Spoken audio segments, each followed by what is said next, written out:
আজ আমাদের সন্তানগুলো বুক পেতে দিয়েছে আবু সাইদ, শুরু হয়েছে গুলি, সে পিস্টান দেন নাই, শিক্ষা দিয়েছেন।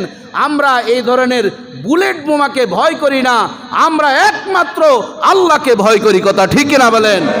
আমরা আমাদের দেশকে রক্ষা করার জন্য গুলি লেগেছে।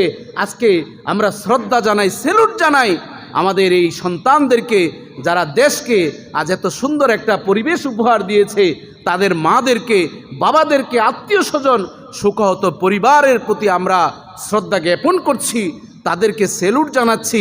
তারা কিন্তু কিছু চাওয়া পাওয়ার নেই, তারা কিন্তু বেঁকে বসতে পারতেন।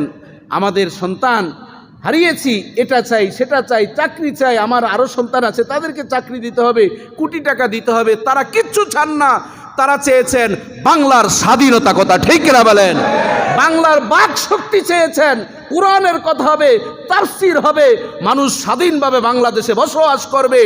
এটির জন্য তারা সন্তানদেরকে বিসর্জন দিয়েছে।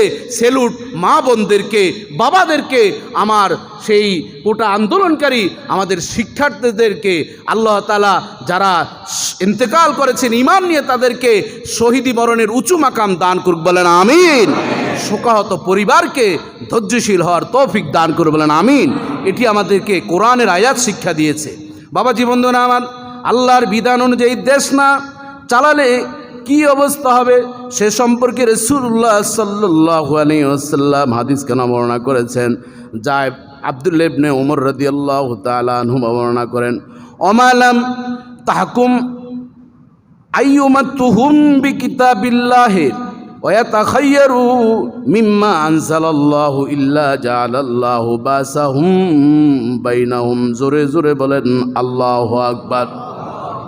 রাসূলুল্লাহ সাল্লাল্লাহু আলাইহি সাল্লাম বলেন, ওমা লাম তাকুম আইয়ুমাতুহুম, অর্থাৎ যতক্ষণ পর্যন্ত না শাসক গোষ্ঠীরা আল্লাহর কোরআন অনুযায়ী দেশ পরিচালনা না করবে, কোরআন সুন্নাহ অনুযায়ী দেশ পরিচালনা না করবে, ওয়ায়াতাখায়্যারু মিম্মা আনজালাল্লাহ, আল্লাহ তাআলা কোরআনে যে বিধানগুলো বর্ণনা করেছেন সেই বিধান অনুযায়ী দেশ পরিচালনা না করবে, ইল্লা জাআলাল্লাহু বাসাহুম বাইনাহুম, ততক্ষণ পর্যন্ত দেশের ভিতরে গৃহযুদ্ধ, গণ্ডগোল, বিশৃঙ্খলা চলতে থাকবে।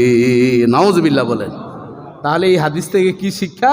যতক্ষণ পর্যন্ত আল্লাহর কোরআন, নবীর সুন্নাহ, মসজিদে নববীর আদলে, মদিনার সনদ অনুযায়ী যতক্ষণ পর্যন্ত দেশ পরিচালিত না হবে, সেই দেশের ভিতরে গৃহযুদ্ধ, সহিংসতা, বিশৃঙ্খলতা চলতেই থাকবে। কথা ঠিক কিনা বলেন?